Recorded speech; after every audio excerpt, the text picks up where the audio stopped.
Queremos invitar a conocer un mundo de aplicaciones diferentes que tenemos en este país. La diversidad geológica, así como la cantidad impresionante de colores y formas que nos entrega la flora, siempre han permitido que logren asociar y ocupar estos distintos productos de manera muy diferente y en lugares también diversos. Podemos apreciar el dúctil manejo que se ha hecho de la ñocha y el coirón, una asociación perfecta entre dos fibras que han permitido una cestería única, cuyos principales hacedores, por decirlo así, son el pueblo mapuche. Y así van surgiendo una serie de otras aplicaciones que hasta el día de hoy se conservan casi intactas. Las mezclas de colores, la textura de las fibras y las formas que se adquieren son realmente únicas. Como son elementos que hoy día casi no les damos importancia, indudablemente pasan desapercibidos. Sin embargo, existen personas que están poniendo el ojo en estas aplicaciones, dándole nuevas formas. El observar estos pequeños detalles han permitido no solo a quienes quieren reproducir algo arqueológico, sino a los artistas a llegar a cosas únicas. Este sueño que hoy día nos va a permitir viajar por este mundo del arte con aplicaciones muy diversas.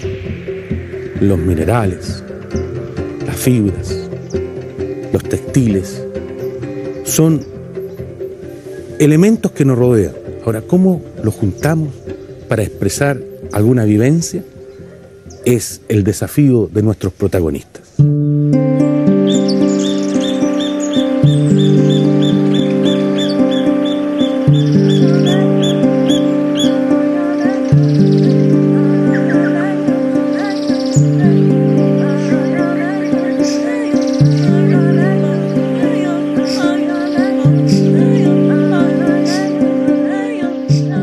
Allá en las lejanas tierras de Puerto Williams, el Canal Beagle y el seno Skyrim, por ejemplo, Magallanes, crece un pasto, como lo llaman ellos, que es el famoso junquillo. Es más delgado que en la zona central, pero acompañó durante mucho tiempo a los pueblos yaganes y cahuasca.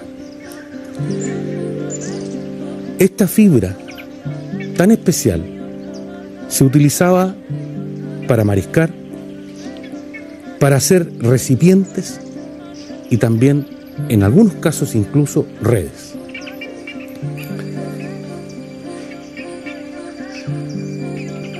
El pueblo yagán, así como otros, fue perdiendo la habilidad y la técnica del uso de este junquillo.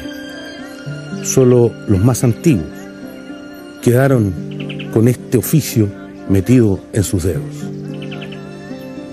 Es el caso de los yaganes y las abuelas, Calderón, por ejemplo, también de Melinda, que conservaron este conocimiento por muchos años y que lo siguen expresando hasta el día de hoy, haciendo las mismas cosas que sus antepasados. Ellos transmiten este conocimiento a los jóvenes. Sin embargo, si no hay una utilidad muy cercana, estos productos solo sirven como anécdota o para el turismo. Pero conocer en profundidad el cómo tejer fue el desafío de este joven, que vivió durante mucho tiempo junto a esta experiencia ancestral. Recopiló la información y unió una raíz con el futuro. Y de ahí surge una expresión nueva, única en el mundo, que hoy día recién comienza a mostrarse. Nosotros nos involucramos en el proyecto y estamos aquí para que ustedes puedan gozar de una maravilla que está relacionada con la orfebrería.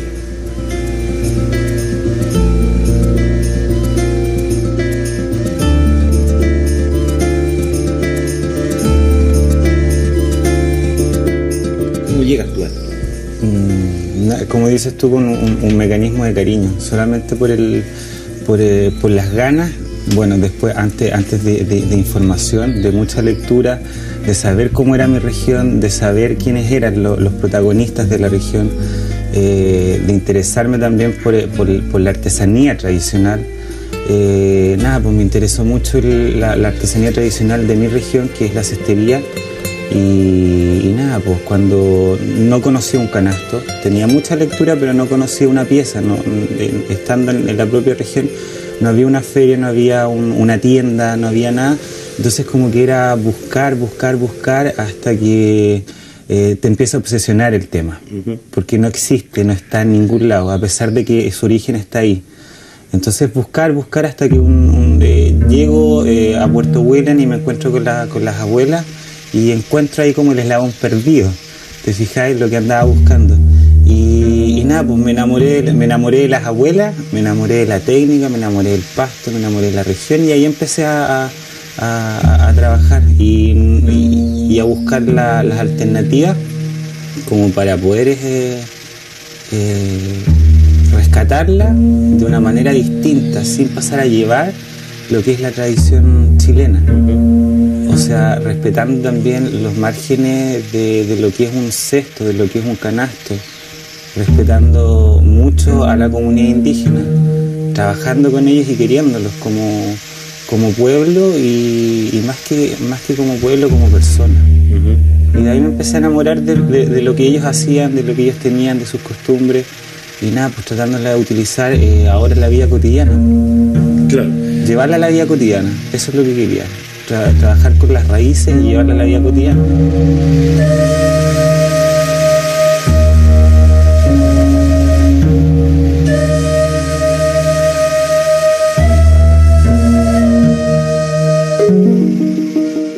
Me costó también entender de por qué no se utilizaba un canasto como se utilizaba antes. Como bien dices tú, habían ciertos tipos de canastos que eran para la recolección de marisco, que es el cage step, que es igual que una red, es un punto muy bonito y está hecho a pasto. O sea, lo más cercano que nosotros podemos ver ahora del cage step es una red de pescador, pero que está hecha con hilo y ellos lo hacían con pasto. Es muy bonito. Después el que estamos viendo acá al frente, que es el Uluan Step, que es el canasto que se utilizaba para los frutos secos, para el campo. Era entender por qué ahora no se puede hacer lo mismo. O sea, por qué una persona no puede llevar un canasto y lo puede llevar a la playa para buscar marisco, para buscar concha. No, ahora no se lleva un canasto, obviamente por un cuento a lo mejor utilitario. Entonces lo primero fue entender cuáles eran los usos cotidianos que tienen un canasto o una red de pescar, entender para qué estaban hechos. Y también eso yo creo que fue el nexo, y ahí fue cuando yo entendí para qué servían los objetos y cuáles eran los objetos que yo quería crear y para quién. Entonces ahí yo superé la barrera. Si bien es cierto, el canasto era para mariscos o para frutos secos, yo agarré un canasto de un formato mucho más pequeño y lo introduje en una joya. lo puse en el cuello. ¿Por qué no utilizarlo en el cuello? Había que cambiar solamente el formato y aplicarlo en algún lugar del cuerpo, ya sea en un tobillo, en una muñeca, en el cuello o en la oreja. ¿Te fijáis? Y empecé a trabajar con los mismos formatos, con la misma técnica, con el mismo punto, pero en un formato un poco más reducido, más pequeño, para poder ser introducido dentro de nosotros. Claro, ¿te fijáis? Claro. No necesitábamos un canasto a lo mejor, no necesitábamos una red de pescar para ir afuera porque ya las tenemos, pero no teníamos un formato un poco más pequeño para poder introducirlos y para poder usarlos, para poder andar con ellos, como un objeto fetiche. Claro. ¿Te fijáis? Entonces lo que hice, ese fue como mi nexo, cuando empecé a entender para dónde estaban destinados los productos, para dónde iban y hacia dónde iba también el canasto. Empecé a comprender para qué se utilizaba antes, para qué lo querían, qué más tenían, ¿te fijáis? Cuáles eran las piezas de uso cotidiano que ellos tenían en su época. Y ahí empecé a trasladarlo. Obviamente no estamos viviendo en la misma época de ellos andaban casi desnudos, nosotros andábamos enfermos, abrigados, llenos de ropas por todos lados, y había que saber nomás para dónde se destinaban los productos.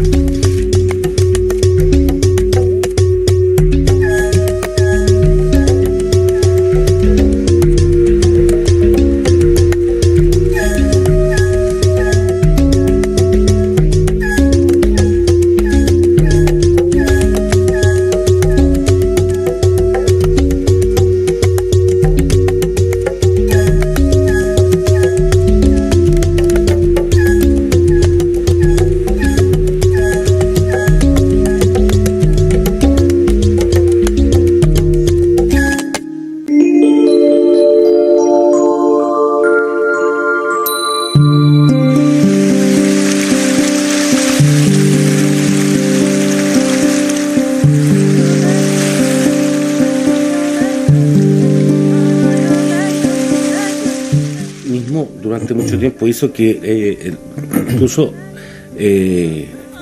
los mismos yaganes o los descendientes no valoraran este trabajo, y bueno, obviamente se transformó en un minuto en algo más bien anecdótico que de la profundidad que tenía.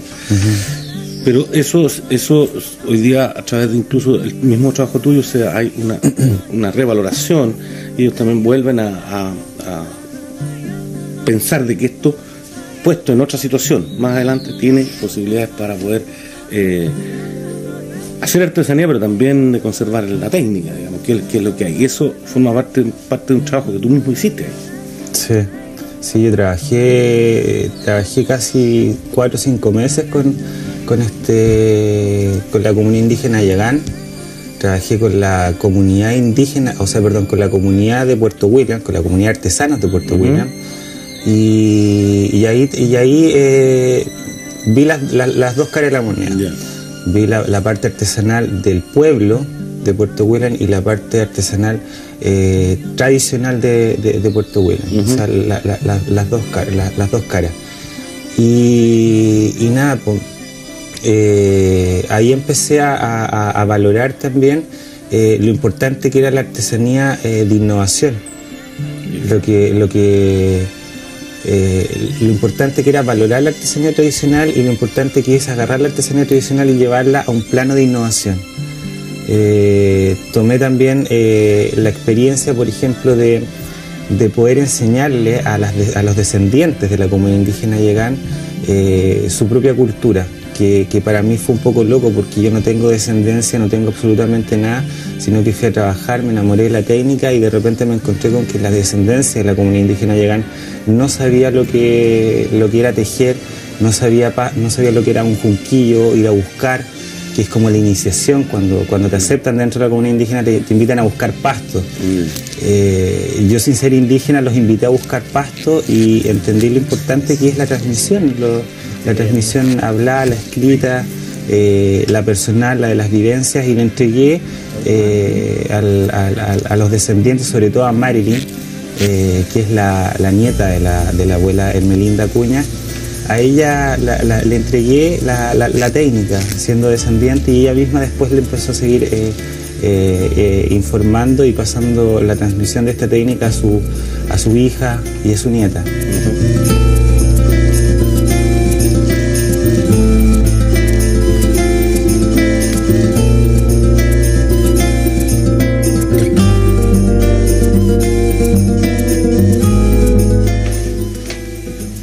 Uno de los temas interesantes es que cuando nosotros podemos conectar este tejido que estás haciendo tú con el pasado, vamos descubriendo, como decía muy bien, ciertos aspectos que son muy desconocidos de las comunidades. En estos momentos de tejer y todo, ahí uno empieza a darse cuenta del sentido real de lo que los caracteriza. ¿Tú encontraste algo así también en esos momentos mágicos? Aflora, no aflora ese solo aspecto, como te decía, anecdótico, también estos yaganes que andaban por los canales, desnudos, sino que hay todo un cuento más fuerte también. Sí, hay... A través del tejido incluso, ¿no? Ajá, no, a través del tejido uno puede experimentar cosas tan potentes como por ejemplo el saber de que andan buscando sentido a lo que son. No saben lo que son. Muchas veces están perdidos y andan buscando el sentido de lo que son, andan buscando sus raíces, pero muchas veces tiene que venir gente de afuera para decirle lo que son. No valoran porque no quieren, sino que no valoran porque están inmersos dentro de un sistema muy complejo, en la cual no les permite darse cuenta de lo que tienen alrededor. Pero hay cosas tan potentes como, por ejemplo, crear una canoa, ir al bosque, sacar la corteza, preparar la corteza para poder coserla, para poder armar y ensamblar una canoa, como lo hacían. Y eso es súper potente, porque si pensáis, armar una canoa y navegar en un tronco, no es eso. Están sacando una corteza del árbol, no están navegando en un tronco. Claro. Están sacando solamente la corteza de un árbol y la están armando para poder navegar dentro de ella. O sea, la preparación y la técnica es súper sofisticado, es artesanal y es muy sofisticado. Es lo mismo que el pasto. Van a buscar el pasto a un juncal en la cual el pasto crece por doquier y se humecta de agua lluvia, y lo extraen y preparan el pasto y luego crean un producto. Entonces es una técnica preciosa, y muy avanzada. O sea, yo la encuentro que es súper sofisticada. En el espejo de la luna, donde nace un nuevo Dios. En el mundo, bajo el mar, sé que nunca lo verás. Ahora, lo entretenido de esto es que uno agarra el pasto y el pasto está totalmente verde. Y después de un tiempo, puede ser 1 año y medio, pueden ser 2 años, dependiendo de la calidad del pasto, se va tornando desde verde, va pasando un amarillo ocre, como lo que está acá. Este está relativamente fresco. Acá se nota esto que está un poco más seco. Entonces va pasando desde el verde, cuando uno lo teje y está flexible, hasta el amarillo.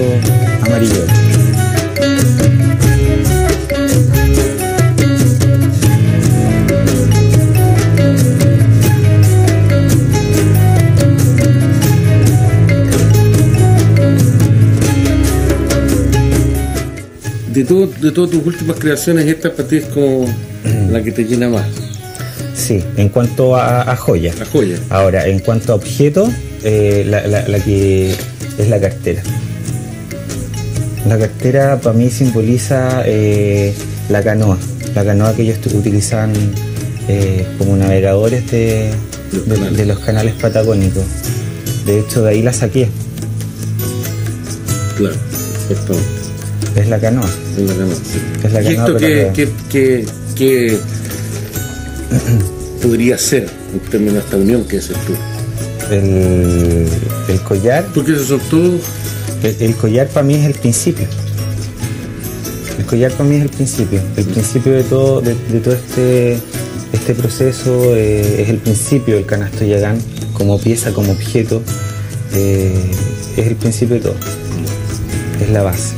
Para mí esa pieza es la base del resto de los diseños que pueda tener, es la base de cualquier objeto que yo pueda crear. Para mí esa es la base, porque ahí se concentran millones de círculos, se concentran millones de principios, bases sólidas, artesanía tradicional, objetos, diseño, se concentra todo. Para mí ese es el principio.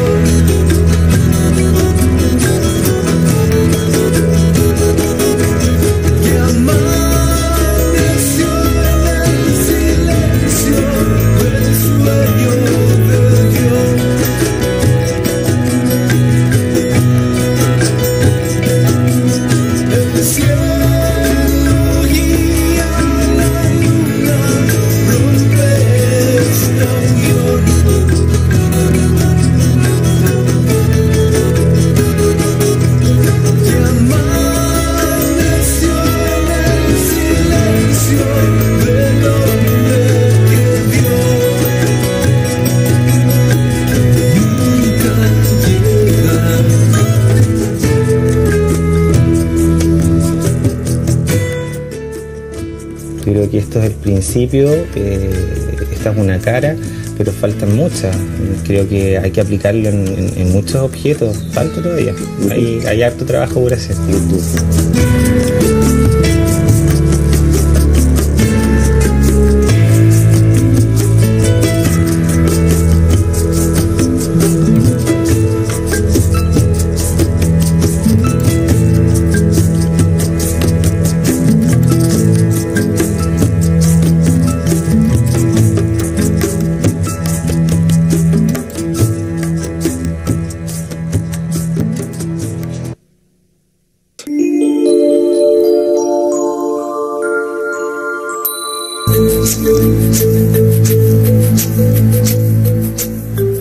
A veces ocurre que una persona en su trayectoria de vida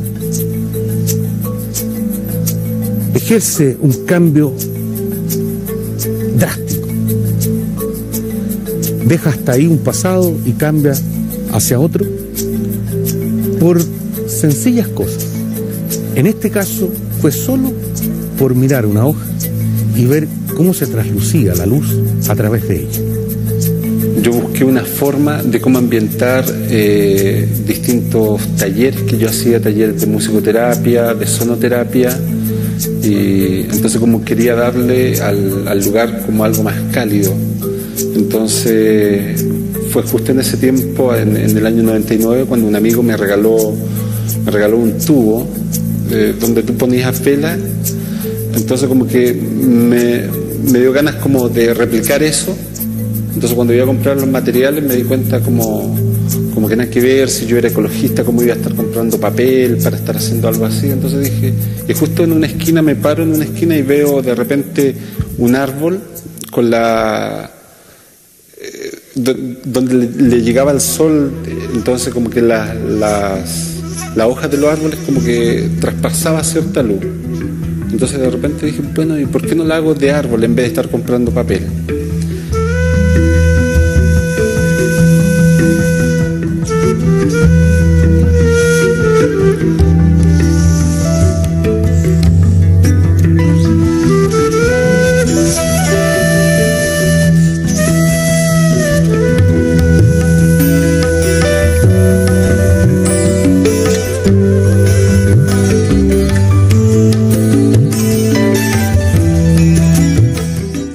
Antes me dediqué a lo que era trabajos de banco, fui ejecutivo de un banco, o sea, de varios bancos, estuve como 10 años trabajando en ese sistema y como que me cansó y abandoné, digamos, todo lo que es el banco.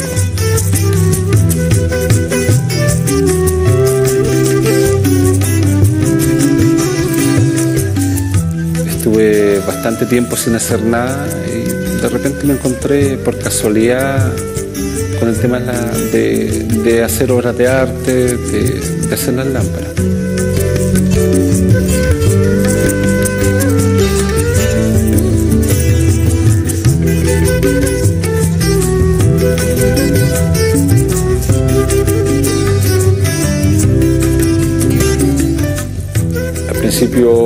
mucho, sobre todo que mi familia me entendiera.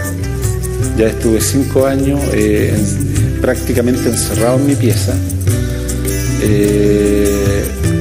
después de haber trabajado en un banco y haber ganado muchísima plata, y eso significaba un gran ingreso y un gran aporte a mi familia, y de repente de la noche a la mañana te ven que no estás ganando nada, que no estás aportando en nada.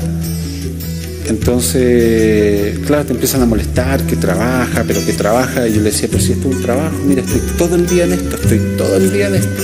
Lo único que me llevó a ser constante, nomás constante. Entonces, la primera vez que pude, mi mamá decía, pero entonces ¿para qué la haces si ni siquiera las vende? Y a mí también me costaba mucho poder deshacerme de las lámparas. Decía, pero ¿cómo las voy a vender si son mis guaguas? He llorado con ella, la he pasado re mal. Me tocó ambientar el Teatro Municipal de Santiago y ahí mi mamá las vio primera vez en escena, así con un músico destacado, y después este mismo músico me invitó a una gira al norte. Entonces dije, ya las voy a vender, y la primera semana tenía 30 que llevé para allá y la primera semana las tenía todas vendidas. Entonces llamo a mi mamá y le digo, mamá, mira, ¿sabes qué? De verdad las vendí todas y tengo como 50 pedidos para el resto del año.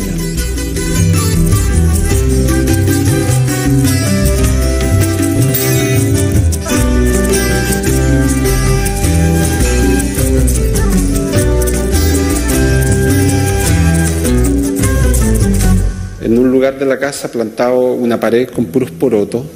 Así no es que iba a ser una cosecha de porotos, pero estaban los porotos ahí y ya era como adorno, porque me gusta la planta, digamos. Y ahí tomé, ya las hojas ya estaban media amarillas, y tomé varias de esas, y con esa hice la primera lámpara. Entonces la primera la hice en el año 99, y cuando vi el resultado, entonces como que yo dije, pucha, este planeta está pero plagado de plantas y árboles, y todos son distintos. Entonces como que ahí entró toda una adicción a buscar diferentes plantas, a buscar diferentes árboles, y así se fue dando de a poco.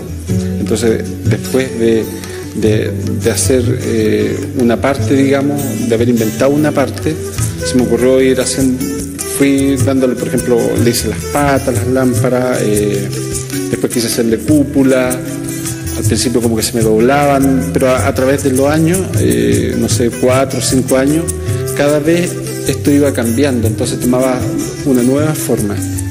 Hasta que de repente apareció, o sea, igual todavía todo esto sigue cambiando porque cada vez estoy inventando cosas nuevas, pero en comparación de las primeras a las que ahora a la última, bueno, ha sido notable el cambio.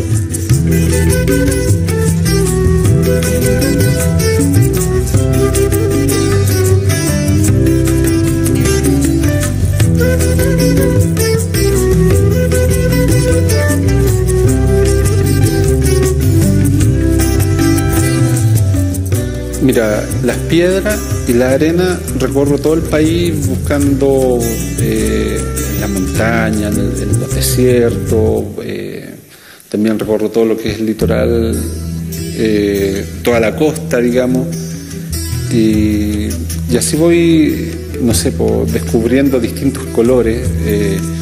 Chile es un país que te ofrece una variedad increíble de colores, de arena, de piedra.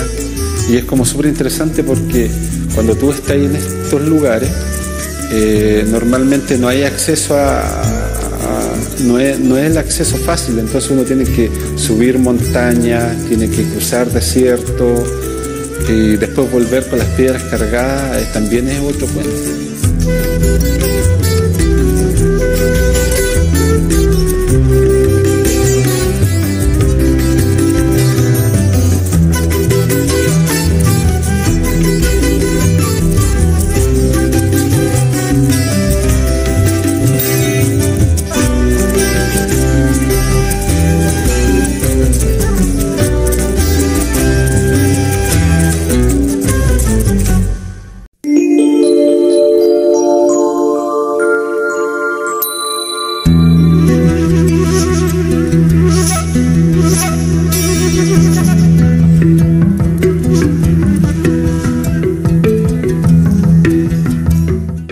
siempre estoy mirando, pero estoy mirando básicamente qué elemento hay.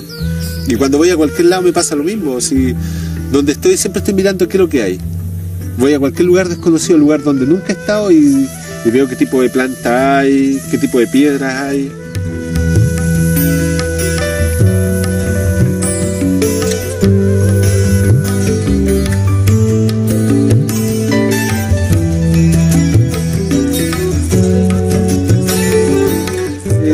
En realidad siempre voy improvisando cuando voy construyendo algo. Cuando hago una lámpara, cuando hago un cuadro, siempre voy improvisando. Entonces por eso que nunca una lámpara se repite, nunca va a ser igual a la otra, porque en su momento voy viendo. Entonces veo el color de hoja, veo el color de pétalo y veo qué color podría ser como atractivo poner en cuanto a piedra, para poner a la lámpara.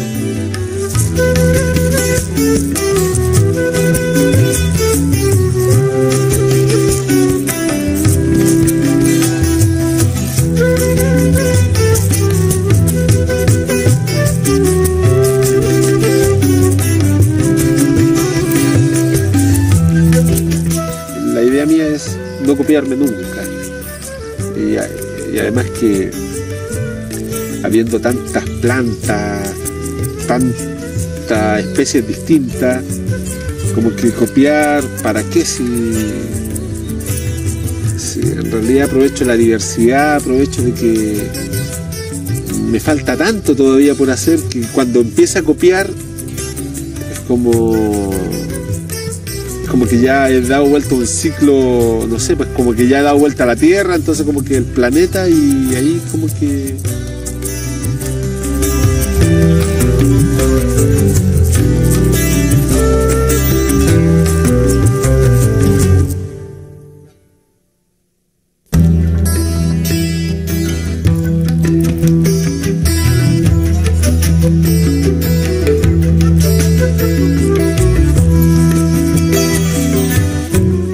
En esta manifestación importante de las lámparas existe algo que es clave, que es un término a veces manipulado. Se trata de lo original. Podemos estar de acuerdo con las formas, con los colores, o no estar de acuerdo, pero debemos reconocer en estos trabajos su originalidad. Y eso es lo que lo hace particular, y por ello muchos artistas buscan también asociarse con estas formas originales, y es lo que ha logrado de alguna manera nuestro amigo. Entonces cuando la gente llega se da cuenta que es algo distinto, algo que nunca han visto. Entonces eso a mí, en cierta forma, a mí me gusta trabajar con eso, me gusta trabajar con el impacto, con la impresión que se lleva a la gente cuando ve un trabajo así. Entonces normalmente siempre la gente trata de catalogar esto dentro de un tipo de arte, entonces te dice: oye, esto es un arte hindú, es arte egipcio, ¿qué tipo de arte es? Entonces digo, no, para mí es arte, yo lo inventé, yo soy chileno, así que por lo tanto esto es un arte chileno nomás.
Bueno, partí ambientando, mi primera ambientación, digamos, fue para un cuento que se hizo en el año 2001 más o menos, que era para la flora y fauna en peligro de extinción, y me pidieron si podía ambientar un salón.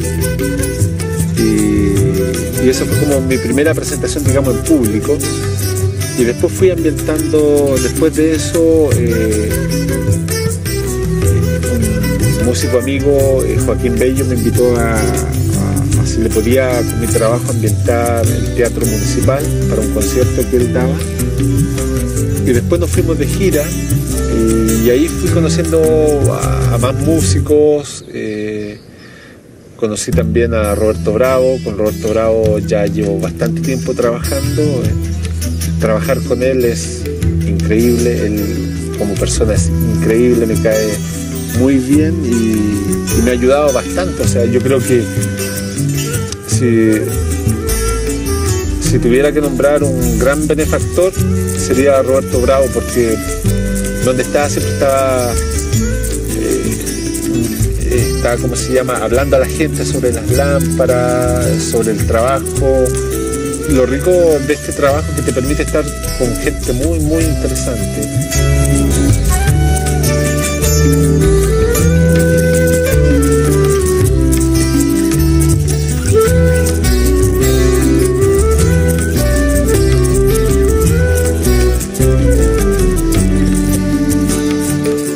Yo le llamo arte ecológico nomás, porque en realidad son, bueno, arte ecológico, arte Averu, mi nombre espiritual.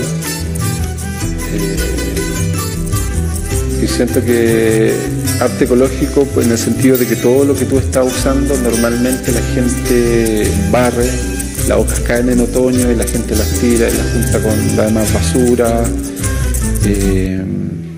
Los diarios también la gente normalmente no los recicla. Entonces, inventar algo que se pueda reciclar, inventar algo que normalmente iba hacia la basura, pero todo esto que tú ves ahora ya no es basura, sino que se transformó en una cosa distinta, eso como que a uno lo llena de satisfacción, uno se siente como contento en inventar algo así. Entonces, para mí todo este tipo de arte ecológico, es un arte de reciclaje y además que un arte nómade, en el sentido de que yo puedo estar en cualquier lugar del mundo y puedo hacerla. O sea, en cualquier lugar, en todos lados. Voy a Egipto y ahí encuentro la arena.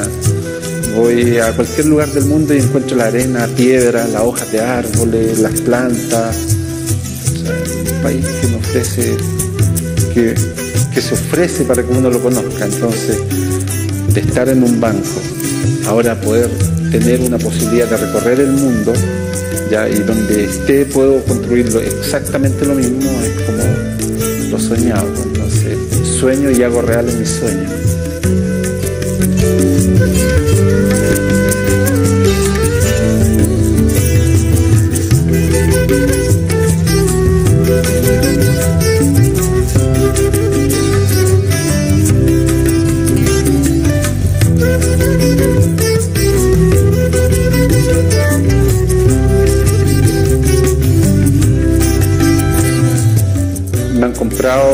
Extranjeros, suecos, alemanes, ingleses. ¿Y qué les pasa? ¿Se sorprenden también? Claro. No, ellos cuando ven el trabajo, de verdad se quedan impactados. Entonces, como son de distintos lugares, entonces alguien la vio en San Pedro de Atacama, en una galería allá en San Pedro, entonces dice, yo me llevo esto para mi país porque está hecho con arena de, no sé, pues, del Valle de la Luna, de las cuevas de Churacao, del Valle de la Muerte, no sé, de distintos lugares.